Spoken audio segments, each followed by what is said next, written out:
Radio Universidad de Chile presenta Frecuencia Nutricional, un espacio dedicado a la difusión y discusión de temas relacionados con alimentación y nutrición.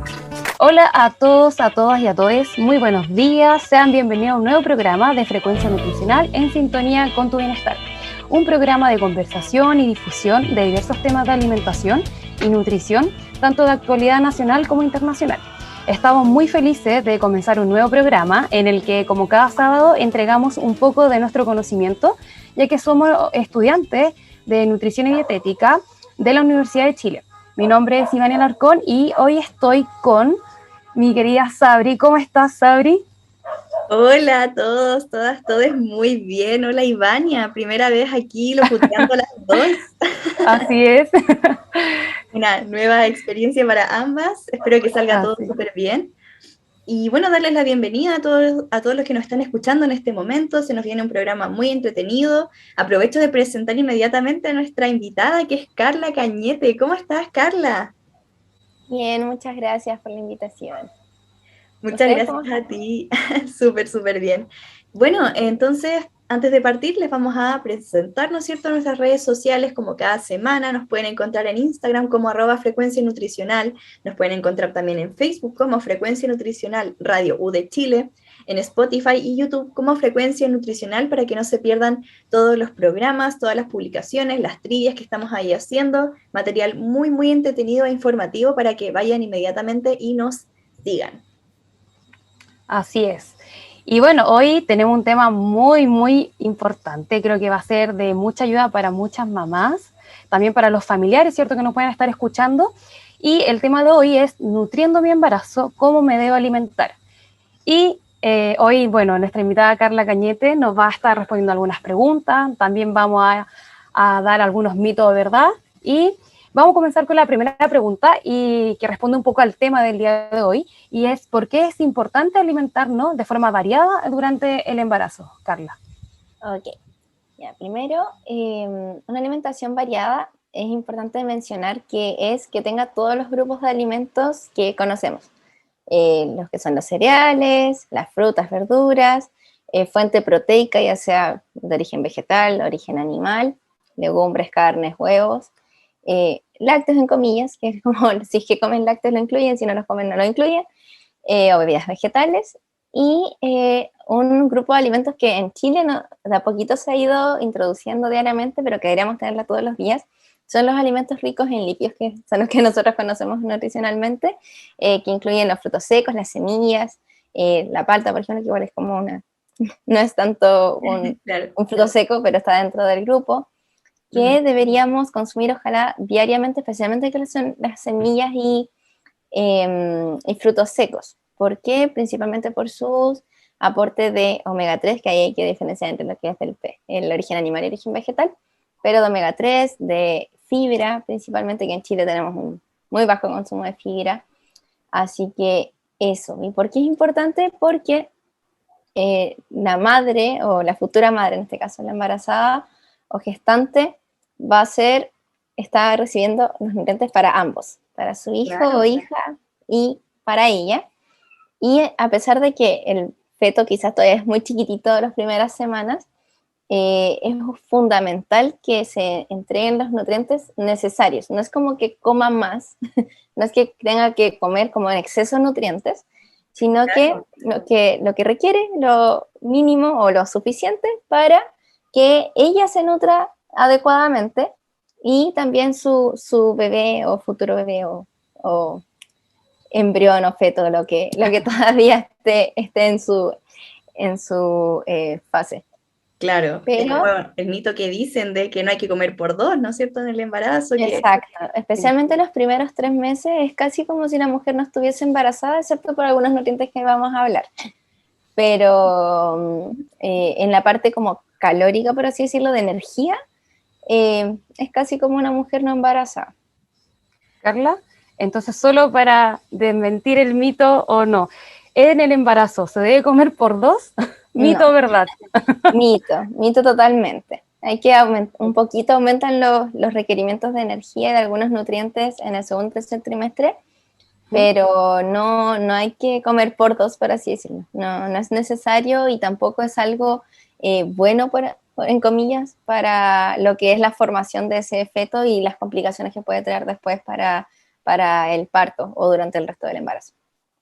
De acuerdo, súper bien. Entonces, bueno, primer mito desmentido, entonces, no hay que Así comer es. por dos, no es necesario. Y ya entrando también como lo que mencionaste recién, ¿cuáles son los nutrientes críticos en el embarazo? Ya, acá le voy a hacer mucha énfasis porque me ha pasado mucho yo trabajando con embarazadas como nutricionista, que no les entregan hierro, el suplemento de hierro. Y pucha que es necesario. Especialmente en Chile se suplementa desde la semana 16 con aproximadamente 30 miligramos de hierro. Sin embargo, en los últimos como revisiones que se han hecho, se habla de 60 miligramos de hierro como suplementación desde el segundo y tercer, o sea, en el segundo y tercer trimestre para prevenir la anemia patológica en el embarazo. ¿Por qué? Porque en el embarazo existe una anemia que es fisiológica los primeros meses, por eso las mujeres están más cansadas, a veces incluso antes de saber que están embarazadas se sienten cansadas, no saben por qué están como tan, tengo tanto sueño, y es por eso. Pero es fisiológica, pero sí los requerimientos desde aproximadamente las 16 semanas aumentan. Una mujer menstruante o una persona menstruante. ¿Por qué digo menstruante? Porque hay muchas mujeres que a través de anticonceptivos no menstruan. Claro. El requerimiento aproximadamente es de 18 miligramos de hierro al día, que igual ya per se las mujeres que menstruamos probablemente no los alcancemos. Claro. Y en las mujeres embarazadas al menos son de 27 miligramos. Entonces es harto. Sí. Y ya las mujeres menstruantes de 18 no lo alcanzamos. Entonces, el hecho de, independiente de la elección alimentaria o siendo vegetariano, omnívoro, vegetariano estricto o lacto-vegetariano en verdad, si no se planifica bien la alimentación, es muy difícil llegar al requerimiento de hierro de una persona común y corriente y de una embarazada aún más porque es muy alto este requerimiento. Y sería como prácticamente imposible llegar a través de alimentación, no pensando solo en carne, sino que en todos los alimentos que aportan hierro es muy difícil llegar a estos 27 o 30 miligramos de hierro diarios. Igual va a depender de la absorción de que el hierro compite con muchos nutrientes, entonces siempre hay que suplementarse. Siempre. Y eso lo repito 10.000 veces. Siempre suplementar el hierro en embarazada. Súper. Que quede muy claro. Por favor, no lo saquen o no lo den. O sea, no lo den. Y lo otro son los multivitamínicos, que muchos traen hierro, pero por lo que me he dado cuenta traen 10 miligramos de hierro, 15 miligramos de hierro, que claro, para un hombre o alguien de sexo masculino o sexo femenino que no menstrua o que menstrua como que menstrua y que come sus otras fuentes de hierro, le serviría, pero para una embarazada no. Y el hierro compite con muchas cosas, como les decía, para absorberse. El hierro es como bien atadoso para absorberse. Entonces, si uno tiene muchos nutrientes, generalmente ganan los otros nutrientes versus el hierro cuando están dentro de como una matriz de polivitamínico. Entonces, por eso es importante ojalá darlo como el nutriente específico. No dar como el polivitamínico que trae todo y de todo un poquito y que no es suficiente específicamente este nutriente tan importante que es el hierro. Exactamente. Súper importante esa acotación. Y los otros nutrientes críticos que igual existen, principalmente la vitamina D, acá en Chile yo creo que si todos nos hiciéramos examen de vitamina D, estaríamos la mayoría, no sé, el 95 o más por ciento de Chile con deficiencia o insuficiencia, incluso viviendo en el norte quizás, como de Santiago hacia el norte, porque me ha pasado, con pacientes que a pesar de que viven en Calama, igual tienen deficiencia de vitamina D. ¡Wow! O al menos insuficiencia, entre 20 y 30. Y ¿por qué es tan importante? Si bien lo más conocido de la vitamina D es por el tema de los huesos, como que tener la salud ósea ideal, también tiene la parte inflamatoria del sistema inmune. Entonces es muy importante que a las embarazadas se les haga la solicitud de la vitamina D en sangre, no es un examen como muy invasivo. Además, todas las embarazadas en general se hacen, al saber que están embarazadas, tienen que hacerse exámenes de sangre. especialmente de la parte sexual, como Claro. de ITS. Entonces ahí uno puede además solicitar, uno como Nutri o como Logine o Matrona, solicitar la 25-hidroxivitamina D, que es como la específica que se mide en sangre. Claro.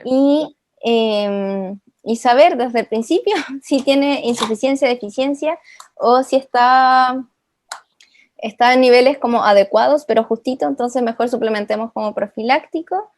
Las 800 unidades internacionales, que es como lo estándar, o 600, 800, dependiendo del suplemento, hasta 1000 igual, es una dosis bastante amigable. Y mantenerlo para todo el embarazo, especialmente ahora que estamos en pandemia y hemos estado encerrados harto tiempo. Ahora ya no podemos salir un poco más, pero estuvimos más o menos un año, especialmente, y en invierno bajan los niveles de vitamina D porque hay menos luz, menos sol. Y si estuvimos encerrados, más en invierno, es como, sí, es más probable que haya deficiencia o insuficiencia. Por lo tanto, mejor hacerse los exámenes y suplementar si es necesario. Y ahí hay una cantidad industrial de suplementos que uno puede usar de todos los formatos, en gotitas, en polvo, en pastilla. Así que de que hay opciones y se pueden usar. Súper. Esos son los Igual para las principales. personas que nos están escuchando, ojalá vean también el tema de la vitamina D, quizá no solamente las personas gestantes, sino que también la población general se pudiera ver el tema de la vitamina D, que probablemente más de alguno la pueda tener bajo, ¿no? Otro nutriente importante es el omega 3. Y aquí hay que diferenciar entre los omega 3, porque muchas, bueno, no tienen por qué saber las personas en general. Principalmente tenemos 3 tipos de omega 3, 2 de origen animal y uno de origen vegetal. El de origen vegetal se llama alfa-linolénico, que uno le puede decir ALA, y eso lo vamos a encontrar en distintos aceites y semillas, que están las semillas de chía, principalmente de linaza, aceites de chía, aceites de linaza y el aceite de canola. Y es importante que todos los omega 3 son sensibles a la luz y sensibles al calor. Así que tratar de comerlos como crudos. Y en el caso de los de origen animal está el EPA, que no me hagan decirlo, perdón, profe Rodri, si me escucha. Y el DHA. Dejémoslos a EPA y DHA. El EPA y DHA. Y sí, es muy largo el nombre. Y ambos son de origen principalmente animal, que igual algunas algas, ahí como uno las puede encontrar, en suplementos que vienen de algas. Y para veganos. Y el EPA y DHA es, bueno, principalmente el EPA es más que nada para esa salud cardiovascular, y el DHA, que es el nutriente crítico, es por el desarrollo cerebral del bebé. Entonces, especialmente el segundo y tercer trimestre, especialmente el tercer trimestre, donde el desarrollo cerebral es donde más aumenta, pero si bien lo tenemos desde antes ya desarrollándose, hay que sí o sí tener un adecuado consumo de pescado, ojalá 2-3 veces a la semana mínimo. Igual hay que tener ojo con el mercurio, el tema del mercurio, al menos los pocos estudios que hay acá en Chile, que uno es como del 2014, ya no es tan actual, pero existe. Solamente la albacora era como la que sobrepasaba un poco los niveles de mercurio. Igual, y es como por una dosis estándar, o sea, como una porción estándar. A veces uno no se come tanta cantidad. Y si uno no consume esa cantidad de pescado, debería sí o sí suplementarse en embarazadas. Acá hablo de embarazadas, nodrizas y también los lactantes, quizás de madres que no consumen pescado, por ejemplo, vegetarianas. O personas que no comen pescado porque no les gusta, que también puede ser, que pasa harto acá en Chile, o porque no tienen tanto acceso, que también pasa en Chile. Que tenemos mucha costa, pero es muy caro el consumo de pescado. Sí, entonces, todo esto, todas esas personas, que prácticamente es como el 90% de las embarazadas, debería suplementarse con omega 3. Y el otro, que es desde antes, ojalá, de la concepción, es el ácido fólico. Súper. El ácido también fólico. Muy mencionado entre las embarazadas, el típico ácido fólico. Exacto. ¿Por qué es importante? ¿Y por qué debería ser desde antes de la concepción? Porque muchas veces no se enteran inmediatamente al embarazarse, obviamente, se enteran unas semanas después, unos meses después, y el desarrollo del tubo neural es una de las primeras cositas que pasan. ahí es cuando se necesita el ácido fólico a niveles adecuados. Y por eso acá en Chile se fortifican las harinas, tanto con hierro como ácido fólico. Es decir, si comen pan, si comen principalmente pan, y todo lo que tenga harina de trigo, van a tener el ácido fólico y también un poquito de hierro. Pero independiente de que uno consuma o no consuma pan o harinas, en Chile se tiene que suplementar antes del embarazo para asegurarse. Y por lo tanto, generalmente se dan entre 600 y 1000 microgramos al día de ácido fólico hasta la semana 12, y de ahí ya no es indispensable el ácido fólico. Pero sí, entonces sí o sí hay que suplementar ácido fólico, hierro y el omega 3 dependiendo del consumo de pescados. ¿Y por qué no solo de semillas y aceites en el omega 3? Porque hay una conversión de ALA, que es el alfa-linolénico, a EPA y DHA en el cuerpo nuestro, pero que es muy poquito, es muy pequeña esa conversión y depende de muchos factores, de cuánto ácidos omega 6 consumo, omega 9, trans, entonces muchos factores que nosotros a veces no podemos, o sea, sí los podemos evaluar, pero la conversión es tan poquito, de 3 a un 5%, que, o menos quizás, a veces menos, que en un momento tan crítico del desarrollo cerebral de este bebé, no nos podemos jugar ese como que pasa, no pasa. Mejor asegurarnos con el omega 3 listo, el DHA listo. Y se me preguntan cuánto, ya, lo voy a decir así abiertamente. Lo que se recomienda en general son 200 miligramos de DHA más 100 miligramos de EPA. Súper. Eso es lo que se recomienda. Si les dan un poquito más de DHA, ok, si les dan un poquito más de EPA, un poquito más ya, pero no cantidades industriales porque en verdad son muy caros y no se está dando como mucho más de lo que se requiere. Ya, súper. Igual otro consejo que, bueno, mencionaste también el tema del precio, del acceso, que de pronto es muy complicado para algunas familias, algunas mujeres, el tema del precio. Por ejemplo, consumir otro tipo de pescados enlatados, jurel, que el jurel también tiene alto contenido de omega 3 también. Claro, y sí se puede, pero yo siempre digo, ojalá máximo 2 veces a la semana, si es que, por un tema del sodio. Y ahí ojalá buscar los tarros que sean bajos en sodio y lavarlos bien cuando los preparan y todo. De que se puede. Pero claro, por el tema del sodio, uno obviamente va a preferir o el congelado o el fresco. Súper. Bueno, muy buena recomendación la de lavar, por ejemplo, el jurel o el atún. Así que yo creo que ahí hay como un tips para aquellos que quizás no tienen mucho acceso, considerarlo también. Y Carla, me gustaría saber, yo creo que esta pregunta lo pueden tener muchas mamás, y es quizás cuánto es lo recomendable o cuánto debo subir durante el embarazo. Entonces creo que esta pregunta, yo creo que muchas mamás las tienen, así que si nos podrías contar un poquito acerca de eso. Bueno, aquí igual quiero que conozcan el enfoque que tengo un poco más yo, de ojalá, que yo creo que es un cambio del paradigma de la nutrición en general, o que deberíamos estar todos teniendo, el tema de no tener una nutrición o una alimentación pesocentrista, pero sí en la calidad alimentaria, que a veces va un poquito de la mano, no totalmente, pero en el caso de si uno come o las embarazadas consumen el requerimiento que uno más o menos les estima, y con la variedad de nutrientes, de alimentos que van a llevar a distintos nutrientes que uno recomienda, deberían tener un aumento de peso, quizás no ciertos números, sino que en la curva, y eso igual que con los lactantes, que en la curva vaya como subiendo y que no sea un disparo. Si hay un disparo es porque algo pasa ahí. Y o la baja también, tampoco la idea es que bajen de peso, y eso igual lo quiero dejar claro, en el embarazo no se baja de peso, ¿ya? Y va a depender este aumento de peso del estado nutricional que tenían antes de embarazarse o en el momento que supieron que estaban embarazadas.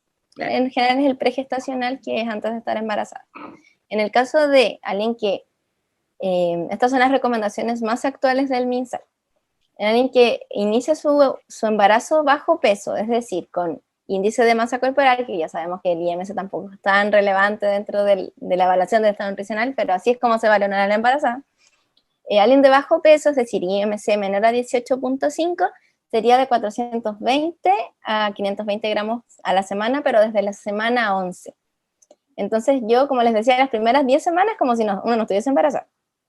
Después uno tiene que comenzar a aumentar. Y esos se traducen entre 12 a 18 kilos en total de aumento de peso si comencé bajo peso. Si comencé mi embarazo con un IMC de estado nutricional normal, es decir, de 18,5 a 24,9, sería de 10 a 13 kilos.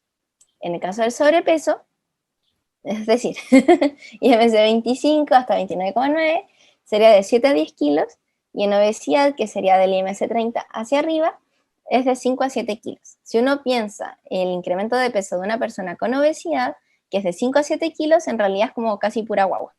Claro. Prácticamente es pura guagua, placenta, líquido amniótico. Es como casi si uno debería seguir alimentándose como si no estuviese embarazada. O aumentar un poquitito las kilocalorías, aumentar un poco, por ejemplo, las porciones de frutas o de verduras. Claro. Pero es prácticamente eso, como subir solo guagua en el caso de malnutrición por exceso en general. Y un poquito más por el tema de la lactancia, que por eso uno debería aumentar de peso para quedar con un poco más de masa grasa y poder tener energía para la producción de la leche materna. Por eso uno debería aumentar de peso en el embarazo. Además de que uno sí o sí va a aumentar porque la guagua crece. Uno no puede no aumentar de peso. Eso, súper. Y bueno, idealmente, ¿no?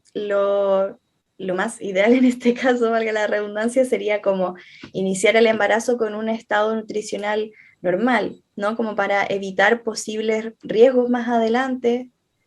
Claro. En el caso de un embarazo, digamos, sí, planificado, por ejemplo. Planificado, claro. Ojalá tener una planificación familiar desde antes, estar con nutricionista desde antes, no netamente solo por un tema de peso, sino que como hábitos alimentarios, hábitos para que durante el embarazo no sea tan difícil mantenerlos. Super. Igual, bueno, está en el tema de las náuseas en los primeros meses. Siempre me pasa, o no siempre, pero la mayoría de las veces me pasa que el primer trimestre suben muy poquito, principalmente porque están con estas náuseas, no tienen tanto apetito, pero ya cuando se van las náuseas, llega el segundo trimestre, me ha pasado bastante que suben, ahí se hace la curva se hace así. Y después en el tercer trimestre se mantienen porque ya tienen el tema de la regurgitación, que el bebé está más grande, entonces no tienen tanto apetito. Pero sí, el tercer trimestre es como donde uno más debería, como, no sé si controlar es la palabra, moderar o acompañar a esta embarazada en las recomendaciones alimentarias para que no tengan este como disparo muy rápido. Pero eso, yo principalmente lo veo en la calidad alimentaria cuando trabajo con embarazadas y la suplementación, que siempre estoy ahí cateteando con que es muy relevante, pero más que un aumento de peso per se es como qué se está comiendo, porque es distinto tener antojos de frutas y verduras, que me pasa harto cuando las embarazadas están en esta época como primavera, verano, que muchas verduras con limón, mucho limón. En cambio, ya más en otras embarazadas o más hacia otoño e invierno, más de cositas dulces. Entonces, claro. Entonces ahí uno tiene que ir, dependiendo de la persona, dependiendo de qué antojos tiene también, uno va entregando herramientas para que puedan satisfacer esos antojos y también, más que mantener una buena calidad alimentaria. Eso, súper, súper relevante ahí lo que mencionabas. Oye, Carla, y bueno, dentro del contexto de la atención primaria, ¿no es cierto? Sabemos que existen los programas alimentarios y entre ellos el PENAC y, bueno, dentro del contexto del PENAC, ¿no es cierto? La entrega de la Purita Mamá, ¿no? Que es esta bebida láctea. Cuéntanos un poquito acerca de ella, ¿no? Cómo, qué es, ¿no es cierto? Cómo se debe preparar. Ya. La bebida láctea Purita Mamá, como su nombre lo dice, es una bebida láctea. O uno igual le comenta como leche Purita Mamá. Es Bueno, dentro del PENAC, hablemos un poquito del Programa Nacional de Alimentación Complementaria. El PENAC es un programa en el cual en este caso es universal, y eso es súper importante, que tanto personas de FONASA como también ISAPRE y pertenecientes a las Fuerzas Armadas pueden acceder a este beneficio que es el PENAC en general, en este caso la purita mamá, pero también la purita cereal, fortificada, y independiente de su previsión de salud. Eso es súper importante, que muchas personas que se atienden por la parte privada no saben que es su derecho por estar acá, por estar embarazada. Su derecho es poder retirar, generalmente es 1 kilo de purita mamá. Claro. Y esta bebida láctea, ¿cómo se prepara? Es una bebida en polvo, entonces el ideal es, en general, la dosis estándar. Te dan en los CEFAM o en la atención primaria, te dan una cucharita, en la cual es una medida de esa cuchara en los 200 para 200 ml, que sería una taza de leche. Súper. ¿Y por qué se recomienda este consumo de esta bebida, bebida láctea? Es porque tiene omega 3. Ya hablábamos de lo importante del omega 3. Tiene omega 3 y también tiene un poquito mayor de contenido de calcio que una leche normal, una leche común y corriente. Pero eso es el gran beneficio, y que es gratuita. Es gratuita, es un derecho a todas las embarazadas en Chile, y que siempre está el mito del sabor de la leche purita mamá. Claro, sí, que sabe a pescado. Que sabe a pescado. Claro, es que antiguamente tenía ese olor de verdad.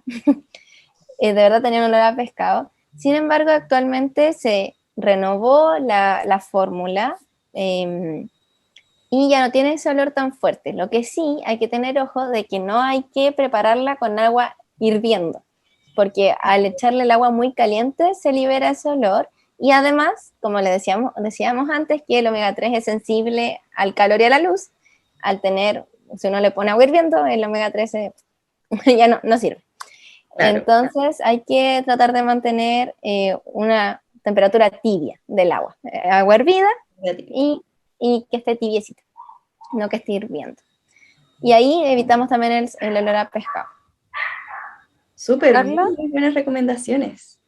Yo quería preguntar, la bebida láctea, esta leche purita mamá, ¿será posible considerarla en otra preparación, por ejemplo? ¿O solo se puede tomar como una bebida láctea, como recién nos indicaste? No, sí se puede preparar con otras cositas. Por ejemplo, hacer preparaciones como típicos de leche, con leche, por ejemplo, batidos de frutas, porridge, por ejemplo, de chía, si queremos aumentar el consumo de fibra, que en las embarazadas igual sufren alto estreñimiento por el consumo del hierro. Y también en otras preparaciones más como calientes. El tema es que con el omega 3 no se debería como usar tanto, ya, pero siempre está el arroz con leche, algunos queques que se pueden usar, sémola con leche. Sí, de todas formas, hay una infinidad de preparaciones que se pueden hacer, hay hartos recetarios también, así que ahí hay que echar a volar la imaginación para poder aumentar el consumo de esta purita mamá, y que ojalá, si tienen el beneficio, lo puedan ir a retirar, por supuesto. Nosotros vamos a irnos un ratito para nuestra pausa y volvemos en la segunda parte de este muy interesante programa, así que no se vayan. Súper. Y estamos de vuelta con este programa de Frecuencia Nutricional en sintonía con tu bienestar. Estamos hablando de la nutrición en el embarazo, un programa muy interesante, y no estamos solas el día de hoy, por supuesto. Nos acompaña Carla Cañete, ya estuvimos hablando un poquito con ella. Ella, por supuesto, es nutricionista de la Universidad de Chile, tiene un diplomado en nutrición materno-infantil y además es consejera de lactancia. ¿Qué mejor? O sea, no podemos tener una mejor invitada para conversarnos de todos estos temas. Y vamos a retomar entonces con lo que estábamos hablando en la sección anterior, ¿no es cierto? Y la pregunta es la siguiente para ti, Carla. ¿Qué alimentos podrían ser inocuos o cuáles no se recomiendan durante el embarazo? Y aquí es muy importante el hecho de que una embarazada tiene mayor riesgo o mayores complicaciones si les causa una ETA, ¿ya? ¿Qué son las ETAs? La enfermedad es transmitida por los alimentos. Y aquí es importante que siempre se deben consumir todos los alimentos cárneos, especialmente, o sea, principalmente los cárneos, mariscos, muy bien cocidos.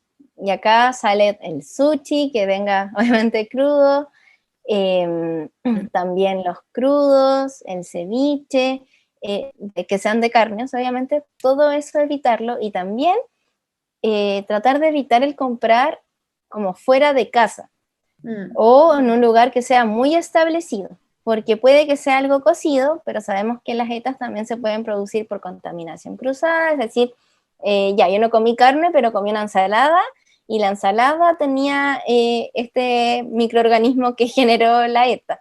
Claro. Entonces, tratar de comer en lugares bien establecidos o que tengan mucha confianza de que la manipulación y la preparación de esos alimentos estuvo bien hecha.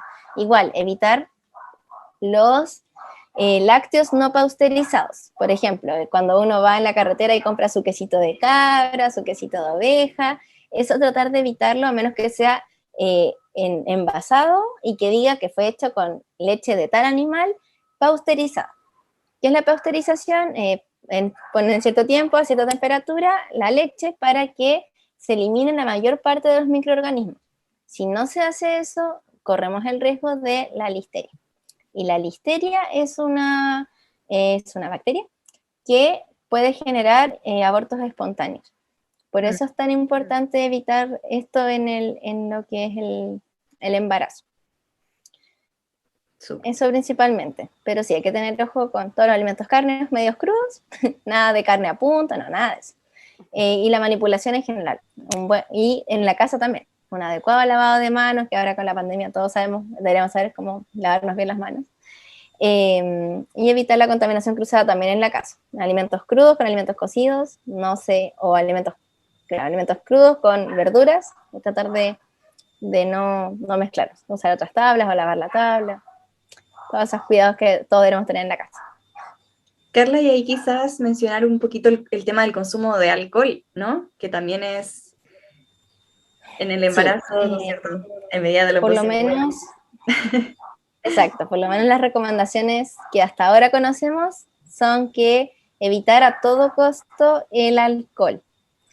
Y lamentablemente el alcohol o el efecto del alcohol en el feto no es dosis dependiente, no es que si yo tomo así un poquitito no va a pasar nada, o si yo tomo más tengo mayor riesgo. No, lamentablemente con el alcohol no sabemos, puede generar mucho daño aunque sea poco, o puede ser harto y generar nada de daño, no lo sabemos, y no lo vamos a saber hasta después que nazca ese bebé. Así que hay que tratar de evitarlo lo máximo posible.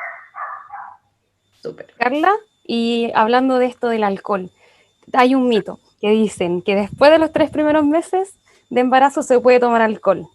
¿Mito o verdad? Y acá es un depende.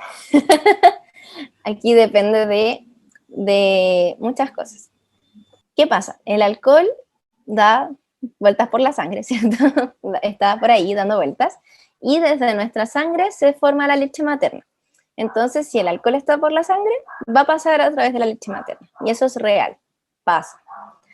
Ahora, si una madre, por ejemplo, ahora que se viene en Año Nuevo, Navidad, Año Nuevo, se quiere tomar una champañita, ¿qué es lo que debería hacer? Ahora, uno no recomienda consumir con la lactancia tampoco, pero sí se podría si es que el lactante o la lactante no amamanta al menos por 3 horas después de la ingesta de alcohol. Y por eso uno habla de los 3 meses, porque los primeros 3 meses los lactantes toman entre 10 a 8 veces al día de leche materna. Entonces, al tener este ciclo, no alcanzan a pasar esas 3 horas para que el cuerpo metabolice ese alcohol. No hay que extraer la leche y botarla. Hay que esperar que nuestro hígado haga su función y y metabolice el alcohol que yo tomé. Por eso se habla de los 3 meses, porque ahí uno puede espaciar un poquito más las tomas. Ahora, ¿podría ser antes de los 3 meses? Sí, pero si es que la mamá se extrae o se se prepara con alguna fórmula infantil para poder esperar ese tiempo mínimo para poder amamantar después. Ahora, no es como que se recomiende el consumo de alcohol en las nodrizas. No es como que uno diga, puede tomar. No, sino que uno puede dar esta recomendación por si es que llega a tener el consumo ocasional de alcohol. Eso, Claro. súper bien. Y continuando con esta sección de mitos y verdades, ¿no es cierto? Que está bien entretenido. Me gustaría saber si los antojos son indicativos de deficiencia de algún nutriente importante. ¿Mito o verdad? Ya, acá hay un trastorno en realidad de la conducta alimentaria que se conoce como PIC, que es el comer tierra, o comer elementos que no son alimentos. Claro, exacto. Por ejemplo, el de tierra se relaciona con el consumo de hierro. Entonces, las personas que no consumen suficiente hierro podrían empezar a comer tierra, que uno generalmente lo ve más en los niños, los niños que empiezan con pica. Y la pica puede ser de cualquier elemento. Ya puede ser, no sé, por ejemplo, de madera, de clavos, o sea. Sí, un montón de cosas. De cualquier cosa. ¿Ya? Y en las embarazadas a veces se activa esta pica, así que igual dentro de como el panel nutrición, o sea, como nutricionistas deberíamos preguntar si es que tienen ganas de comer algo que no es comida. Súper. Así que sí, en el caso del hierro se ve con la tierra principalmente, de deficiencia de hierro. De acuerdo. Bueno, y muy importante la suplementación, como ya habíamos dicho recién. Bueno, y pasando a otro mito también, sabemos la importancia de realizar actividad física, ¿cierto? De movernos y sobre todo igual ahora que hemos estado en pandemia y que hemos bajado un poco la actividad física. ¿Mito o verdad? ¿Es mejor no hacer ejercicio durante el embarazo? No, eso es falso. Si bien como nutricionista uno solo puede recomendar como camine, ¿ya? Porque no somos los especialistas en lo que es ejercicio. Sí, una gestante debería poder hacer ejercicio, actividad física, moverse, mientras la parte ginecológica, su gine, matrona o matrón, del pase.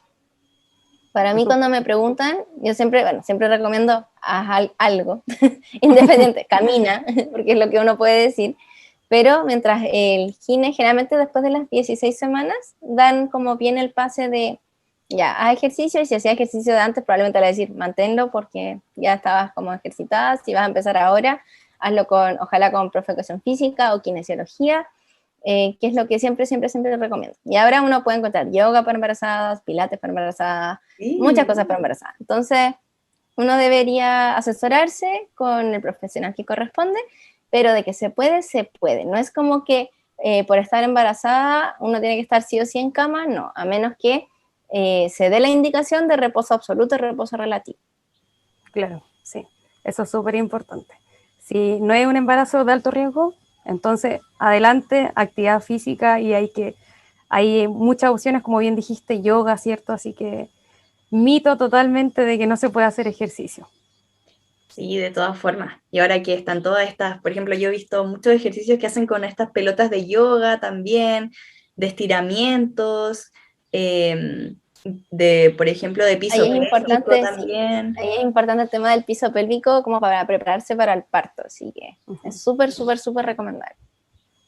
Súper, bueno, entonces vamos a pasar al siguiente mito o verdad, que dice así: se recomienda no tomar mucha agua porque retiene mucho líquido. Y ahí va a depender de cómo está el estado hemodinámico de la embarazada, pero ahí igual hay que ver qué es mucha, porque generalmente las mujeres embarazadas, como les decía, porque el hierro las estriñe, uno debería asegurar el consumo mínimo de agua, de la recomendación general de 2 litros al día, mínimo. ¿Puede que tomen más? Sí. Pero a las embarazadas les cuesta un poquito más tomar agua por el tema de la regurgitación, así que hay que ir espaciándolo. Pero hay mucho, como les digo, depende si está con retención de líquido desde antes, ya ahí uno puede hacer un tema de volemia, cuánto orina y todo, pero en general la recomendación de 2 litros y medio al día es bastante adecuada para la mayoría de las embarazadas, o incluso más por el tema del estreñimiento, si es que está con estreñimiento. Súper. Sobre todo ahora también que está haciendo mucho calor y es muy importante la hidratación, ¿no? Sí, es Exacto, verdad. exacto. Bueno, y pasando ya a nuestro último mito, ¿verdad? La comida picante, Carla, ¿le hace daño al bebé? ¿Mito o verdad?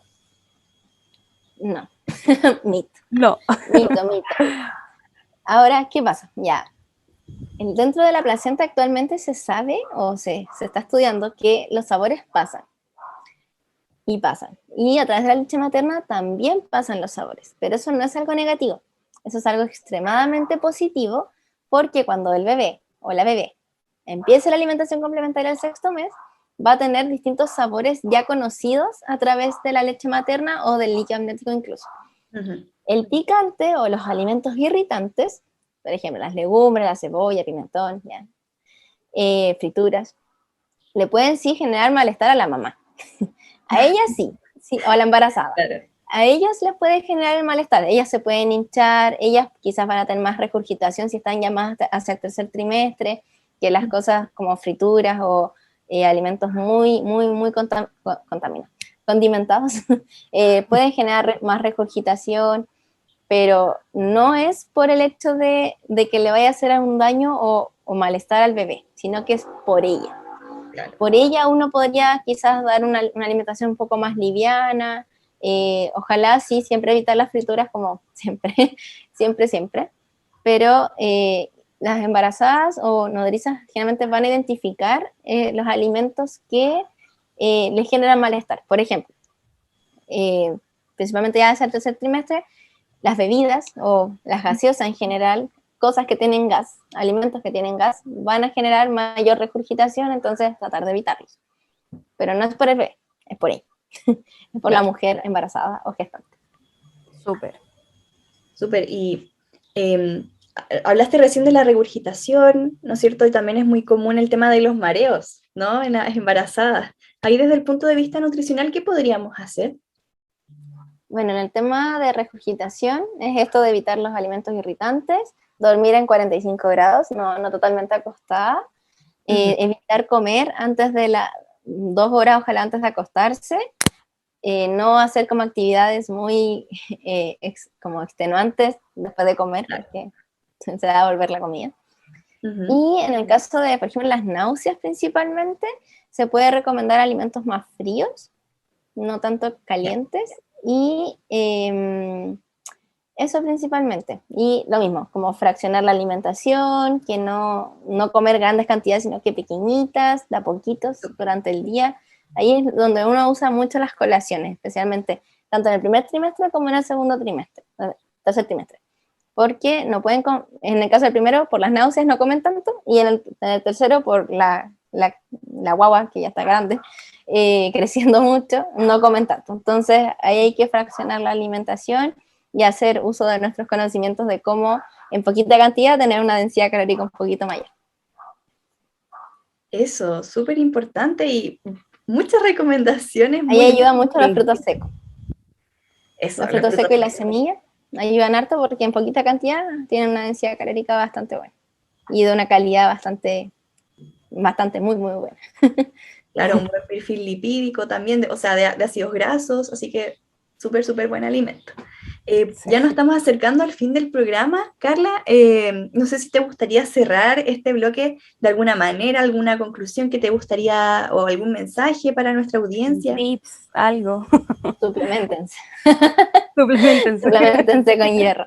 No, que con todo lo que hemos conversado, yo creo que se muestra la importancia de tener un acompañamiento nutricional dietético en lo que es el embarazo, no necesariamente solo por una complicación en el embarazo, sino que porque hay nutrientes muy específicos e importantes para ese bebé que se está formando y que va a ser algo crítico para el resto de su vida.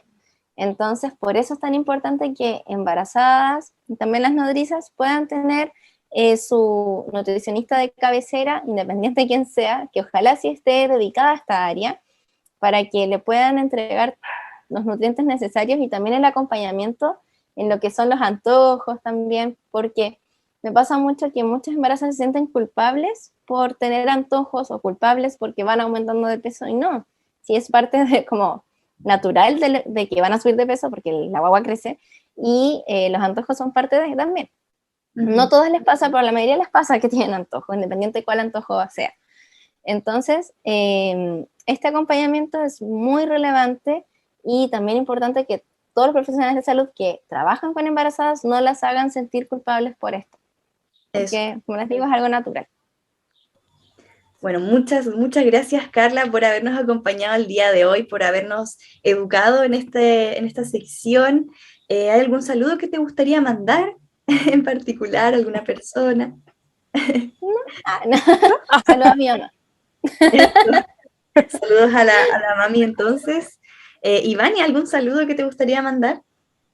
No, no, es solamente darle las gracias a Carla, a ti también, Sabrina, y de verdad suplementense, como dijo Carla, creo que es sumamente importante, así que yo creo que a nadie se le va a olvidar ahora que lo importante que es suplementarse, así que muchas gracias a todos nuestros locutores, ¿cierto? Perdón, a nuestros auditores, ¿cierto? Por escucharnos, así que eso más que nada.